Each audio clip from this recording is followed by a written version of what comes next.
Get out! You don't look like someone who belongs in first class, and I'm not about to let you scam your way on board. So either leave now, or I'll have you removed in front of everyone." That was the exact sentence, sharp and loud. That rang through Gate C-12 at Seattle-Tacoma International Airport as dozens of heads turned toward the commotion. The words came not from an angry passenger or a stranger off the street, but from Diane Kessler, the lead flight attendant of Horizon Air Flight 392. Her voice cut through the quiet murmur of the boarding area like a blade, and every syllable hit with the cold precision of someone who believed they had the authority to humiliate.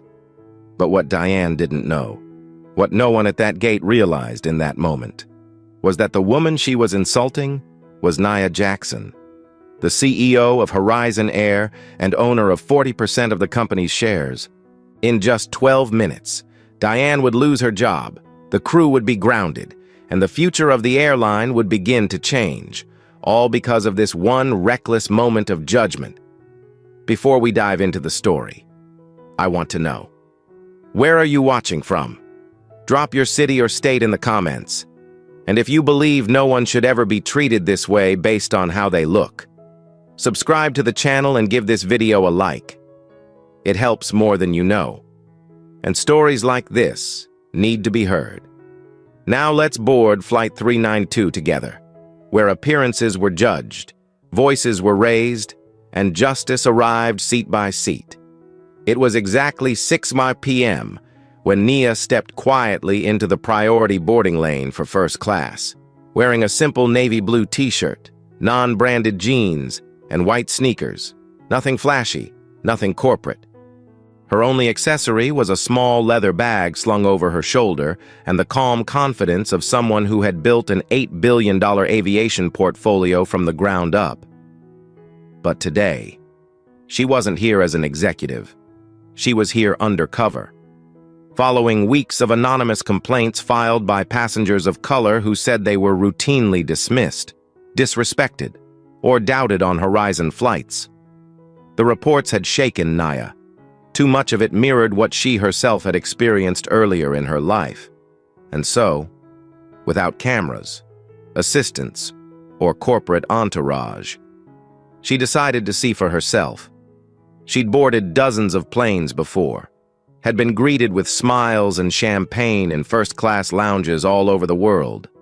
But now, as she held out her perfectly valid boarding pass to Diane, she saw something familiar flicker in the woman's eyes, a look she knew all too well, disbelief that someone who looked like her could possibly be sitting in seat 1A. Diane didn't even glance at the ticket. "Ma'am, this lane is for first class," she said flatly, as if Nia had made a mistake. Nia nodded, calmly. "I'm aware." She held out the pass again, this time.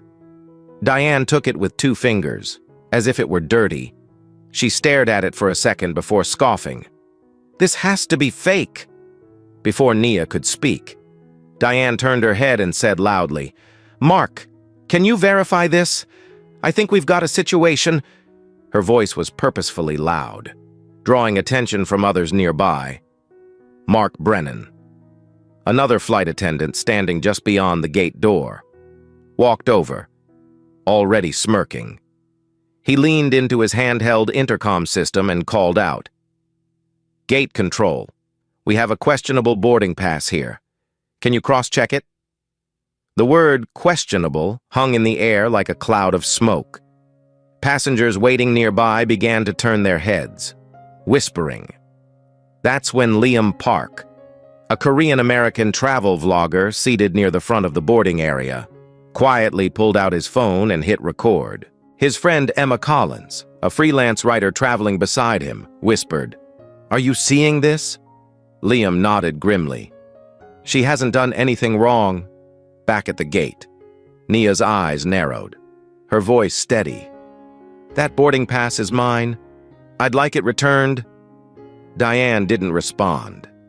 Instead, Chloe Lynn, a younger flight attendant who had just joined the group, stepped forward, grabbed the pass from Diane's hand, and said with an amused look, There's no way someone dressed like this paid for first class. You probably found this in the trash. With that, she tucked the ticket into her uniform pocket and turned away. The insult wasn't shouted, but it didn't have to be. Its cruelty was deliberate, razor sharp. Javier Morales, the gate agent stationed at C-12, looked on with visible discomfort. He had greeted Nia minutes earlier and had checked her documents himself. He knew everything was valid. "Diane," he said carefully, "I already confirmed her boarding. She's on the manifest." Diane waved him off. "Then you must have made a mistake. She's clearly not who she claims to be." From a few rows away, Emma raised her phone and whispered, "This is disgusting. I'm filming too." Nia took a small breath, restraining the storm building inside her. It wasn't the first time something like this had happened. At 22, she'd been denied boarding on a business trip because a gate agent assumed her low-budget suit and dark skin meant she was lost. That moment had stayed with her, lit a fire that pushed her through business school, private equity, and eventually the boardroom. And now, 2 decades later, it was happening again. Only this time, the stakes were different. This time, she had the power. "Give me back my boarding pass," Nia said. Calmly but firmly, Chloe turned her head slightly, smirking. "Why don't you go talk to security?" Diane crossed her arms.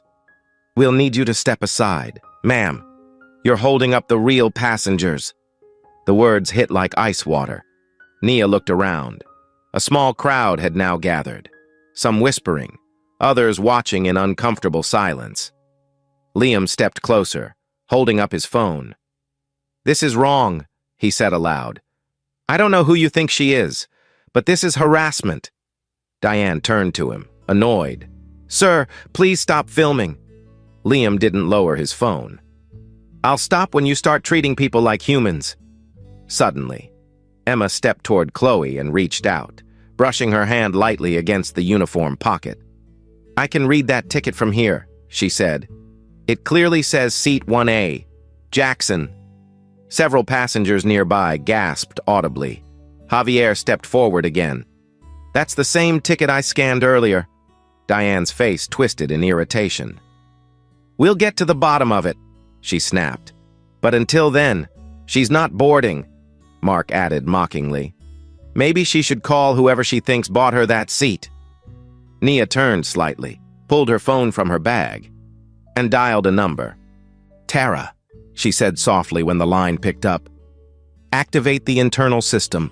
I'm standing at C-12, Flight 392, now." On the other end, Tara Evans, her executive assistant, replied without hesitation, "It's done. You just say the word." Nia looked up and locked eyes with Diane. "You've made a serious mistake." Chloe didn't hesitate, with a tight smile and the same icy confidence Diane wore like perfume. She took one step closer to Nia and held up the boarding pass like it was evidence in a trial. "This ticket's fake. I don't know who you're trying to fool, but you're not getting on this flight. Leave now, or we'll have security drag you out. Your scam ends here." Her voice was sharp enough to turn heads throughout the first-class cabin. Mark Brennan, still standing near the entryway of the plane, added fuel with a louder voice, waving toward the gate. "Get out, before this delays everyone else." Then, without warning, he reached out and gripped Nia's forearm, not forcefully, but firm enough that the passengers nearby gasped in shock. "We don't have time for this," he growled. "You're not even supposed to be here." Nia didn't flinch. She didn't pull back.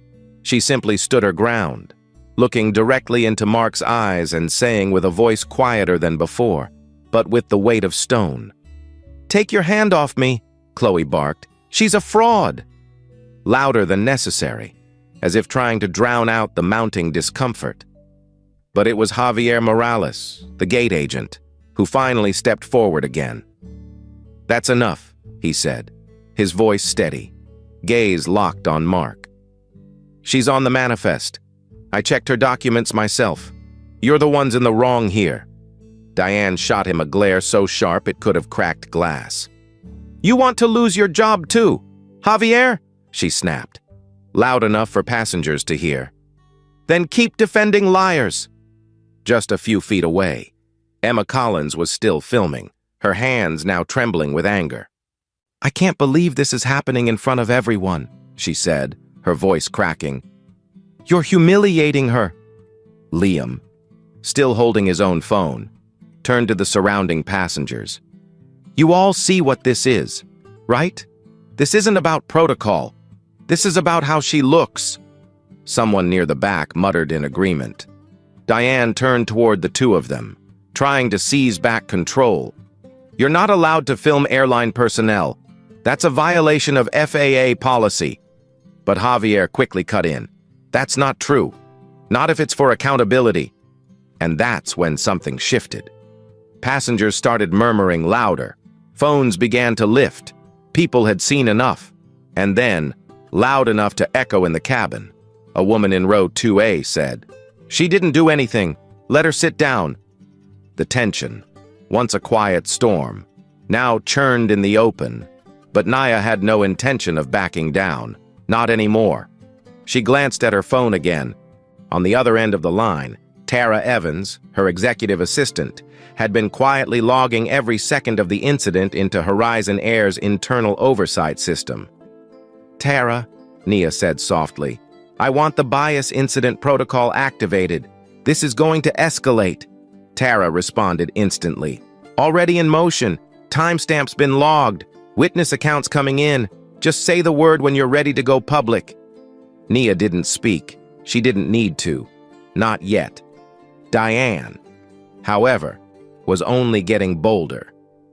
I've seen people like her try this before, she hissed to Mark, not bothering to lower her voice. They print fake tickets, act entitled, think someone like them can just waltz into first class. Not on my plane. The word them landed like a slap. Nia heard it. So did Liam. So did Emma. So did everyone within earshot. Javier turned sharply. You just crossed a line, he said, eyes blazing. That woman has more right to be on this flight than anyone else in this room. Diane ignored him and turned back to Nia. Show me the card you used to buy this. Now. Nia raised a brow. You mean the corporate card with my name on it? She asked, her tone bone dry. I'll be happy to, but I'd recommend you check your facts before this situation gets worse. Mark stepped in again, his voice hard. Ma'am, if you don't cooperate, we will call security. Javier stepped between them. You'll do no such thing. I'm the gate agent of record, and I'm reporting you from behind. Emma's voice rang out. You want proof? I've got video from the last 5 minutes. I'll send it to Horizon Air myself. You think they'll side with you after this? Diane glared at her. You're not involved. Emma shook her head. I am now. You made it public the second you tried to throw her out in front of everyone. Passengers began speaking up. A man in 1B leaned forward and said, She hasn't raised her voice. She hasn't cursed. She showed you a valid ticket. And you're treating her like a criminal? Another added. This is outrageous. For a brief moment, Diane hesitated, but then she snapped back into performance mode. This is my plane, she declared, and I make the calls in this cabin, and right now, I'm calling for her removal. Mark moved again, faster this time, but Javier placed himself firmly between them. Touch her again, he said, and I'll have you removed.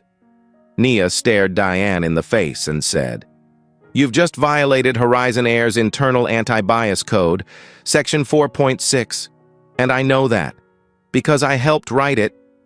Diane blinked. Thrown. What? Nia didn't elaborate. She simply turned back to Tara. Escalate it. On the other end of the line, Tara's voice was calm but direct. Incident escalated. Executives flagged, legal notified.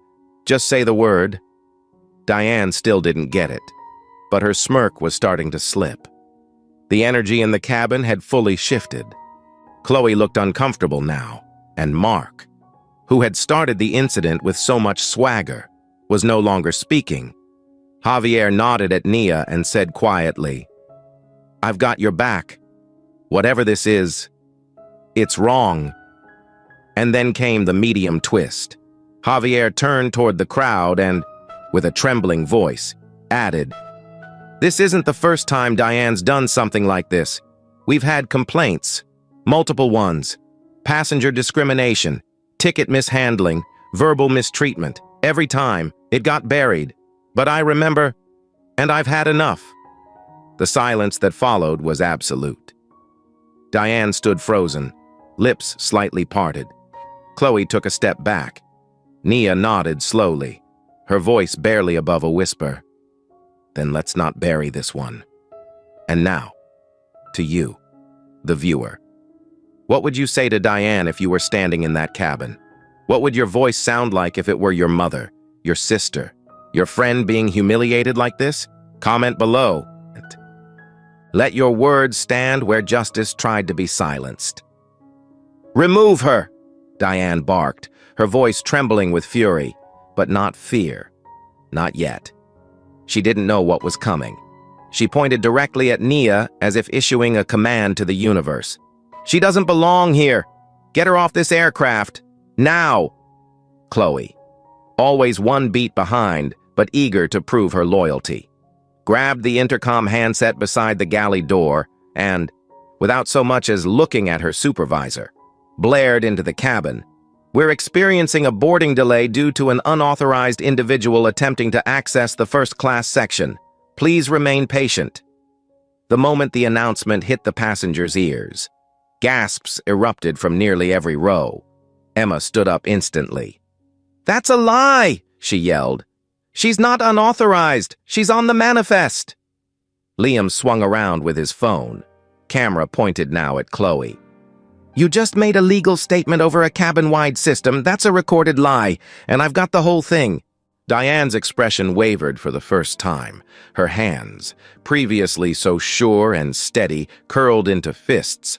"Turn that camera off," she snapped, but Liam didn't flinch. "Not until someone turns off the racism." Mark lunged forward again, clearly acting on Diane's order, and placed his hand on Nia's shoulder. "Time's up," he said, teeth clenched. "You're leaving." But before he could pull her, Javier stepped between them once more, this time with steel in his voice. "Touch her again," he said coldly, "and I will deactivate this flight myself." Mark looked stunned. Diane spat. "You'll be unemployed before the engines warm up." Javier didn't even blink. "Better unemployed than complicit." Around them, the cabin stirred. More phones raised, more eyes glaring, not at Nia, but at the crew. This wasn't just a misunderstanding anymore. It had become a theater of prejudice, and the audience had chosen sides. Nia stayed silent through it all, letting the chaos swirl around her. Her silence wasn't surrender. It was restraint. At age 28, she'd been shoved aside by a gate agent in Chicago after being told, "People like you don't fly first class on holiday weekends." That humiliation had nearly broken her, but it had also driven her to launch her first startup. Every slight became fuel. Every moment like this, stored and cataloged. She wasn't going to raise her voice now. She didn't need to. Everyone else was finally raising theirs. From the back of the first-class cabin, a young black woman in 3C stood up, clutching her boarding pass. "I know that feeling," she said, loud and clear. "I've had it happen to me, and I've never had the guts to say anything before. But this isn't right." A man in 2D nodded. "It's not just wrong, it's a pattern." Chloe muttered something under her breath, but before she could speak aloud, Liam cut in. "Say it louder. Chloe, let's all hear what you have to say." She said nothing. Diane, still clinging to some illusion of control, tried to regain the narrative. "This disruption is unacceptable. Horizon Air does not tolerate fraudulent behavior. But Emma interrupted, shouting, "Neither do we! And right now! You're the fraud!" Nia finally looked up. She locked eyes with Diane and spoke with calm, chilling precision. "You keep saying I don't belong, but I belong more to this airline than you ever will." Diane scoffed. "Oh, really? You bought a first-class seat? Good for you. Doesn't mean you can rewrite policy?" Nia didn't break eye contact. "No, but being CEO means I already have—" That sentence didn't land immediately. It hovered in the air for a second, as though the cabin itself paused to let it register.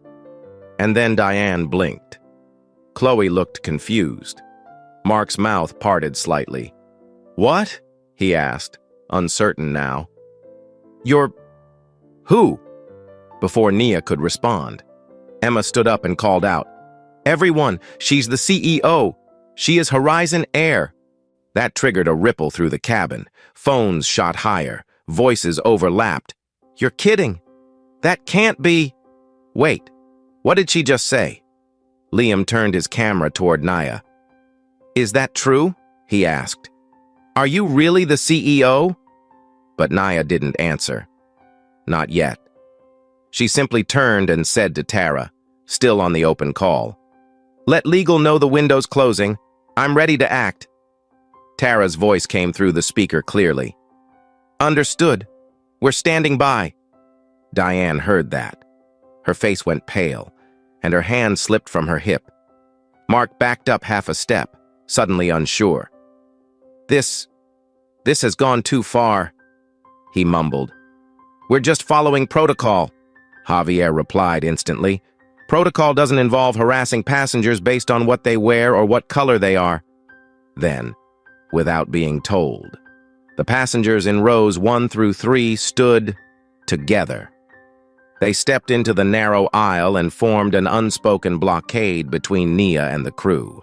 The air thickened. Diane hissed, "What are you doing?" A man in 1B looked her square in the eye. "Protecting her. The same way we wish someone had protected us." Chloe's voice cracked as she said, "This is getting out of control." Liam replied, "It was never in control. It was in denial." Diane turned toward the galley, as if looking for backup, but there was none left. The crowd had chosen its side, and it wasn't with her. Emma raised her phone again. "You have seconds left before this becomes the biggest PR disaster your airline has ever seen." Nia still hadn't declared her identity. She was letting the passengers speak for her, letting their unity tell the story. Then came the large twist. Javier stepped forward, faced Diane directly, and said, "I filed a report about you 3 months ago for doing this exact thing to another passenger. You claimed their ID was forged. Management buried it. But I remember, and now, so does everyone else." Diane opened her mouth, but no sound came out. Her face flushed. Chloe slowly pulled the boarding pass from her pocket and, without a word, held it out. Nia didn't take it. She looked around the room, then back to Chloe and said, "You're not in control anymore." Now, to you watching at home, what would you have done in that moment? If someone you love were publicly humiliated like this, would you stay silent or stand? Tell us in the comments, because silence protects the guilty. And stories like this, they only get told if people like you refuse to look away. Mark moved again, this time more aggressively. "We've given you every chance," he growled, stepping toward Nia with outstretched hands. "You're leaving this plane now." He didn't ask. He didn't wait.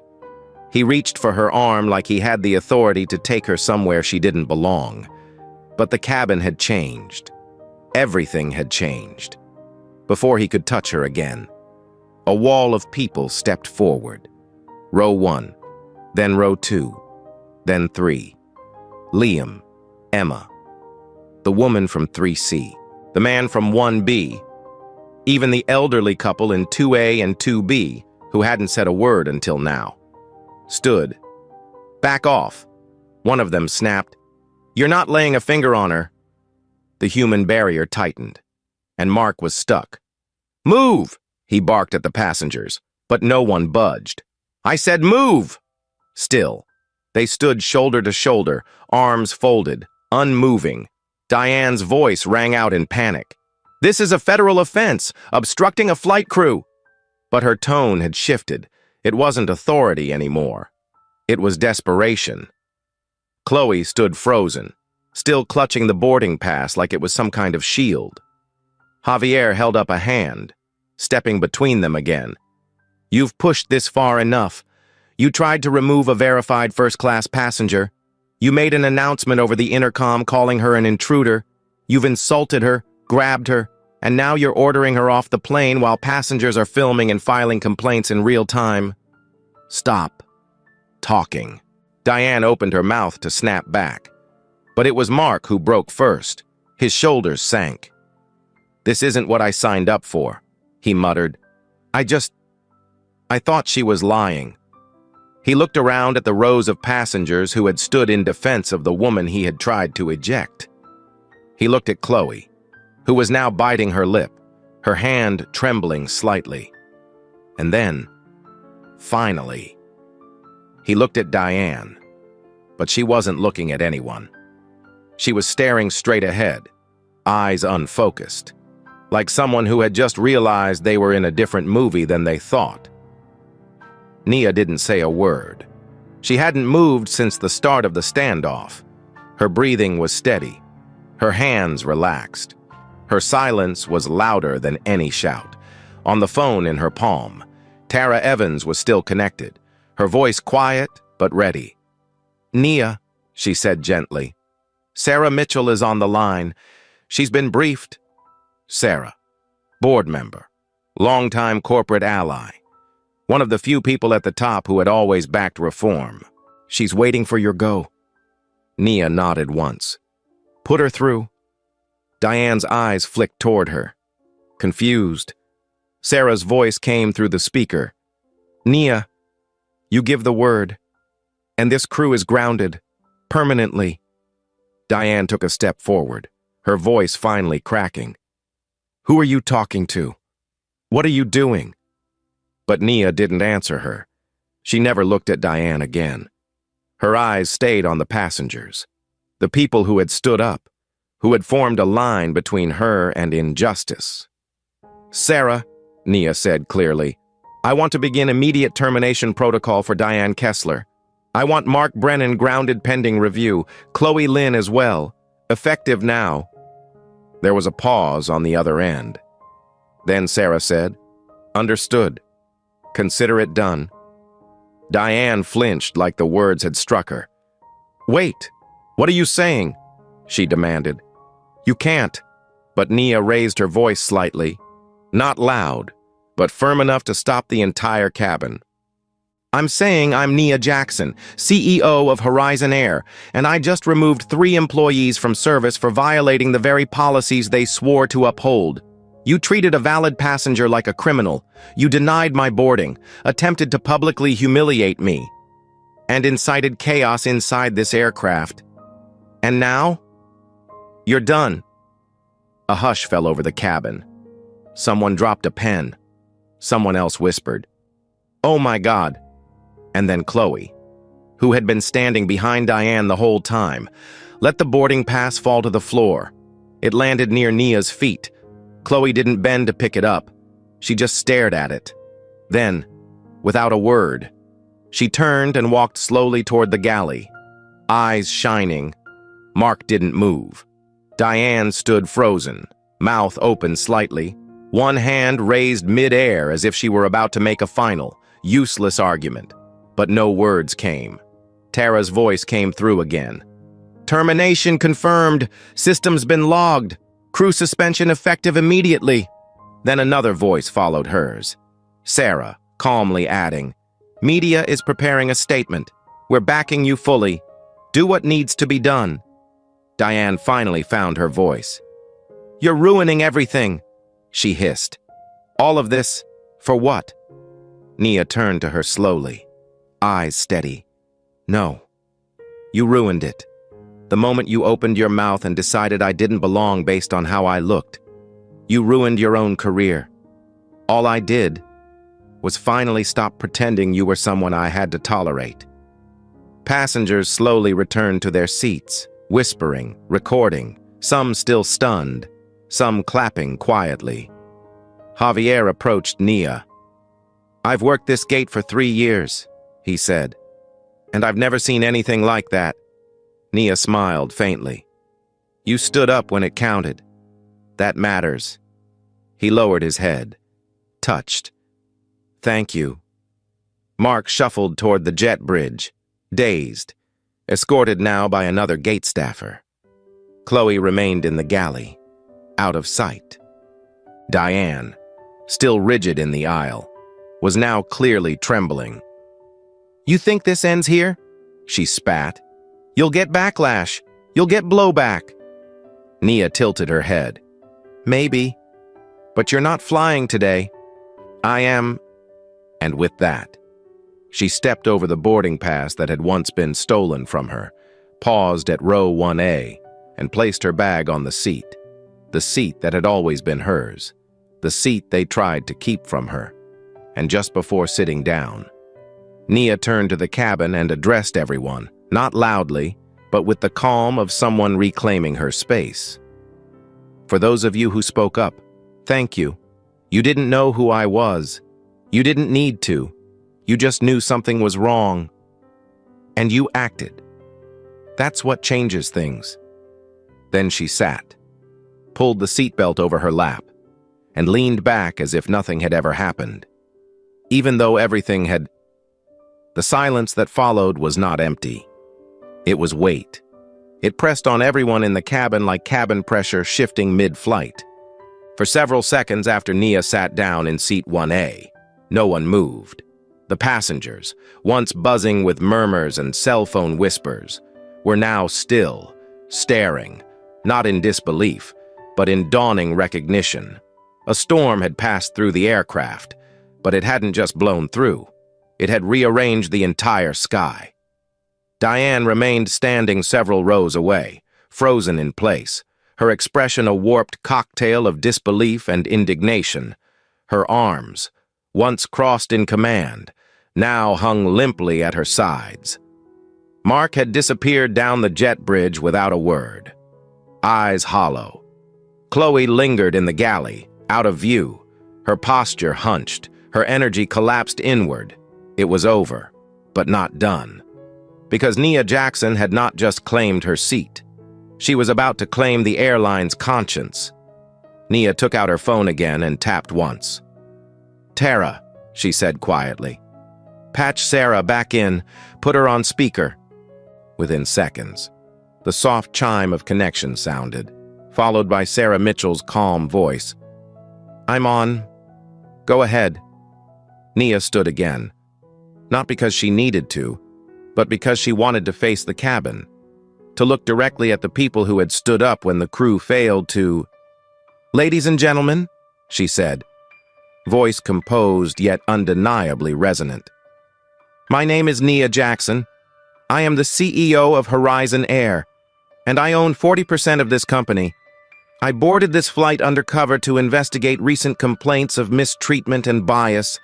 What you just witnessed, what you participated in, is exactly why I'm here. Not because I expected it, but because I've lived it before." A gasp swept across the rows. Several passengers leaned forward. Others pulled out phones again, but no one interrupted.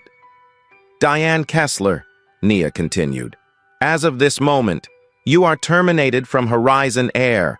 Your behavior, your words, and your disregard for protocol, dignity, and basic human decency have disqualified you from continuing in this company. Your authority in this cabin is revoked." She didn't wait for a response. "Mark Brennan and Chloe Lynn are hereby grounded indefinitely pending a full ethics review. Chloe will also be permanently barred from re-employment at Horizon." That last sentence broke Chloe.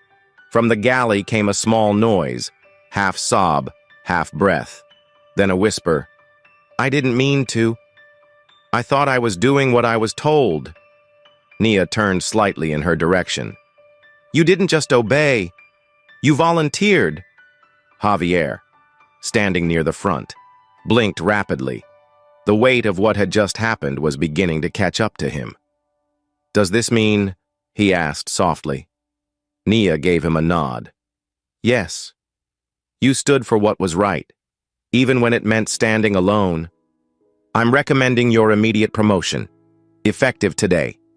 A round of light applause came from the passengers, not because of the drama, but because of the relief. Someone had done the right thing, and it finally mattered. Sarah's voice returned through the speaker. "All actions are logged. Press statement pending.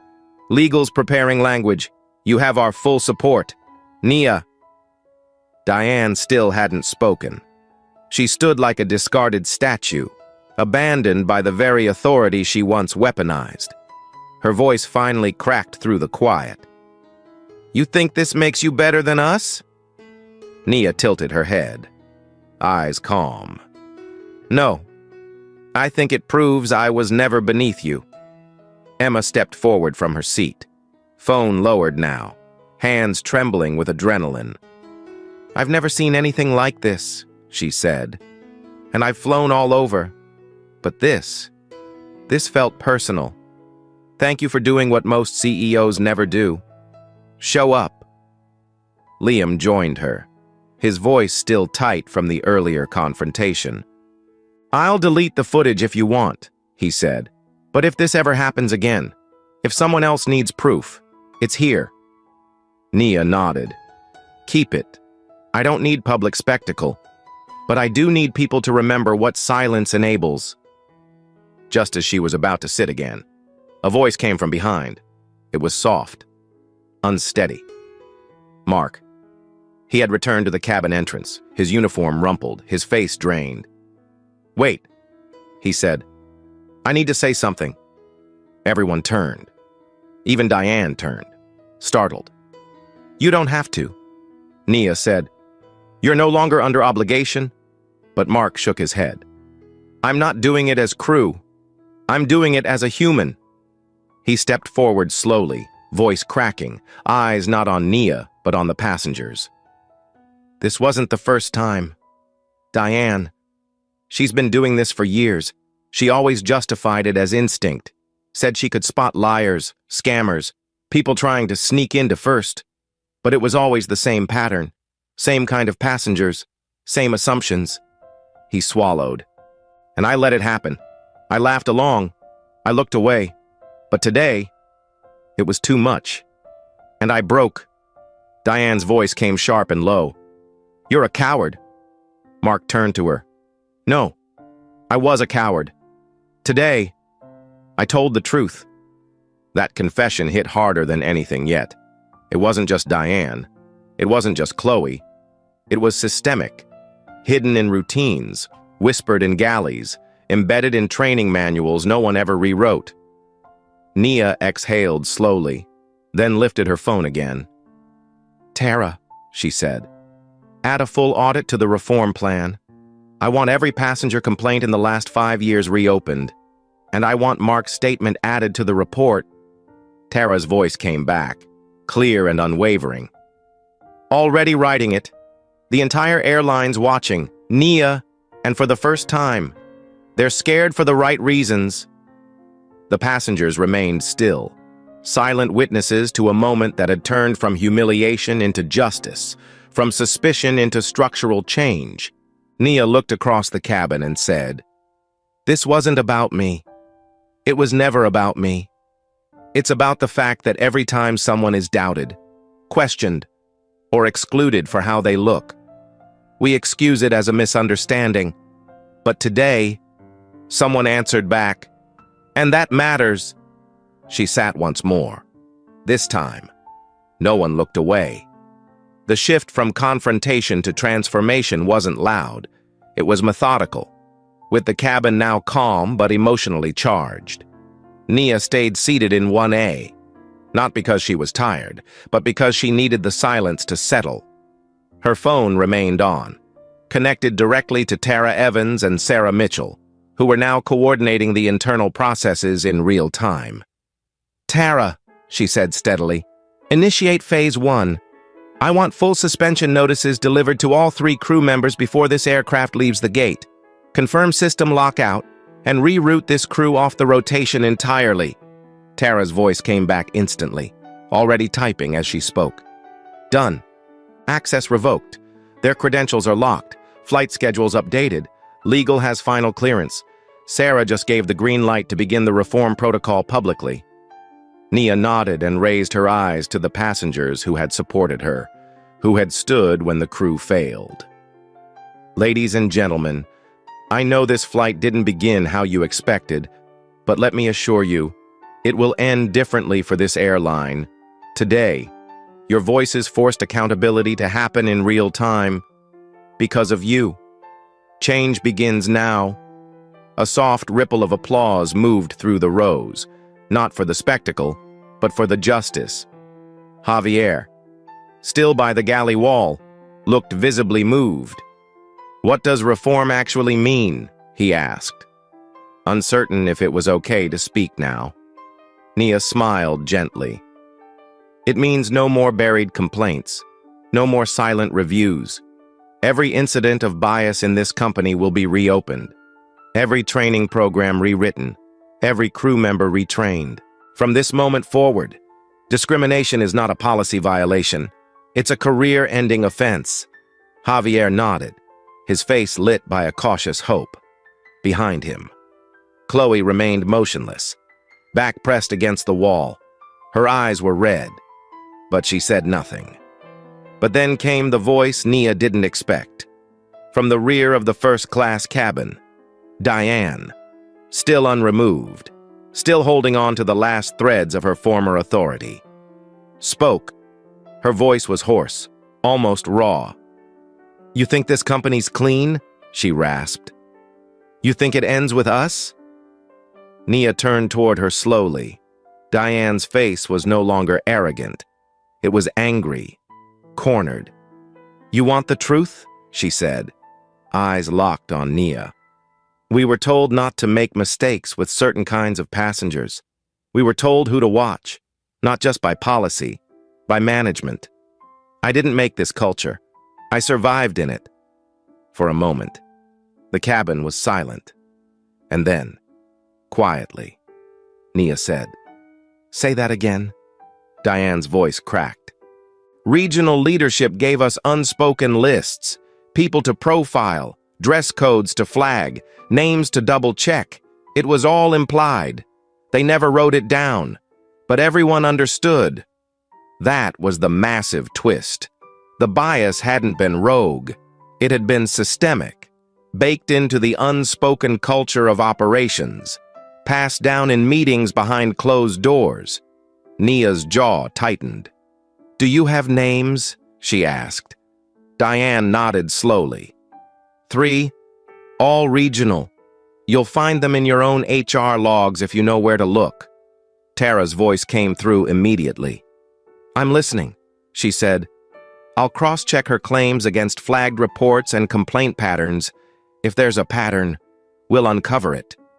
Sarah chimed in from her line. "If this holds, it won't just be terminations.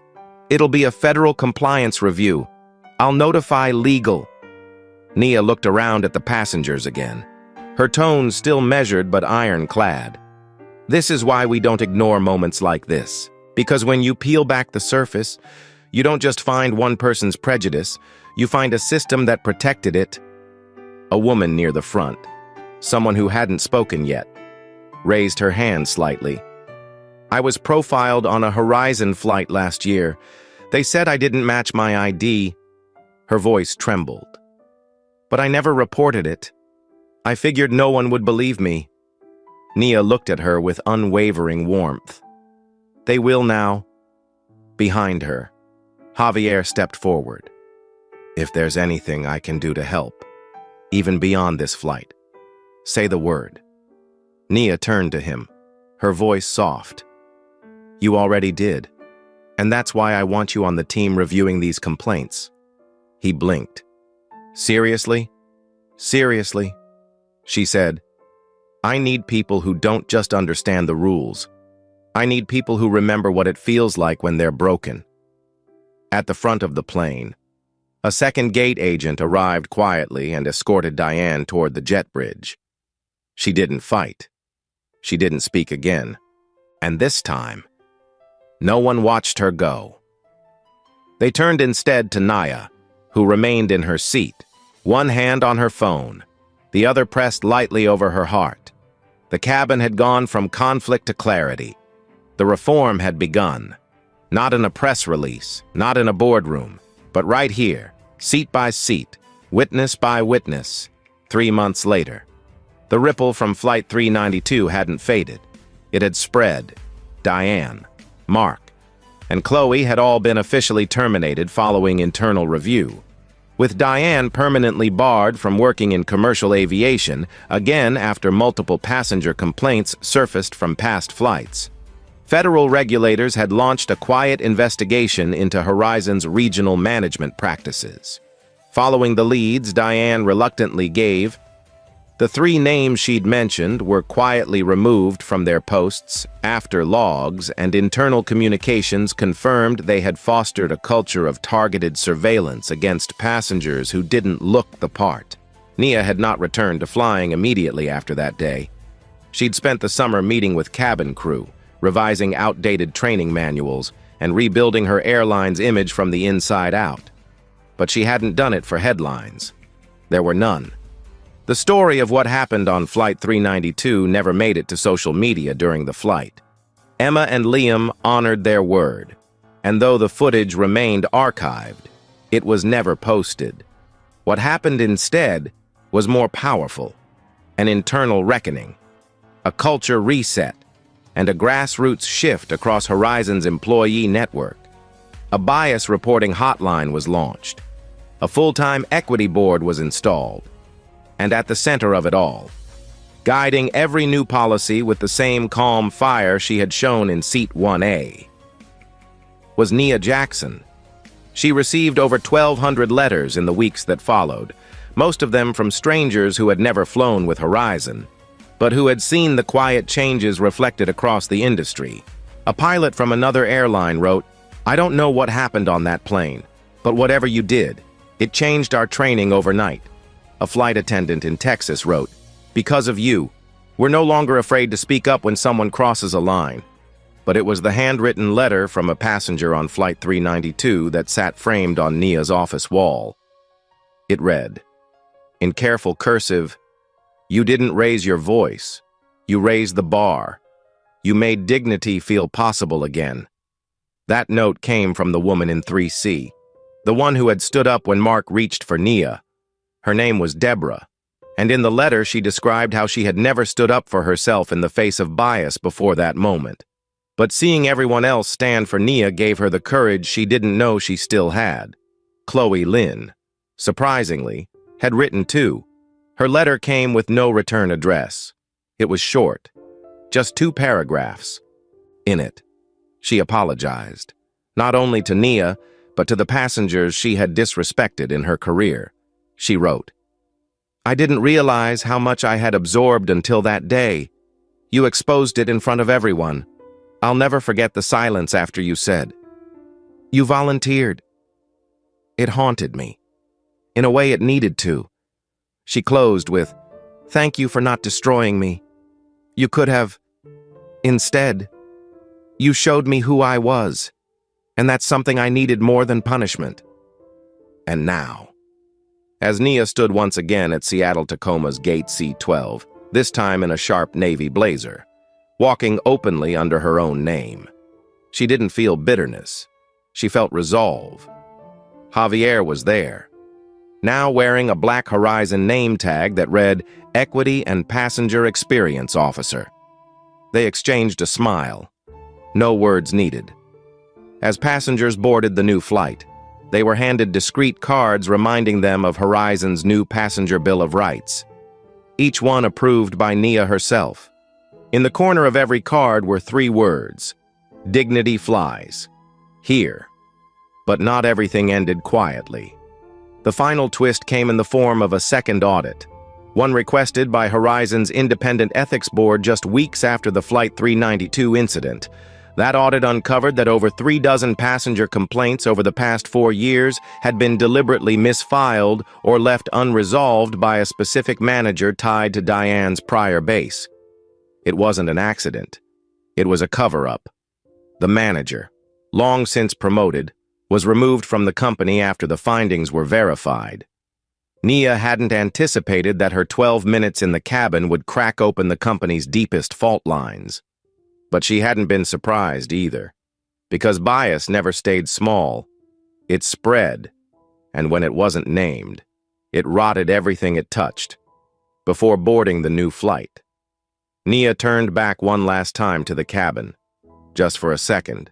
Seat 1A sat empty, waiting, not just for her, but for whoever came next. For the passenger, someone might still doubt, question, underestimate, but not anymore.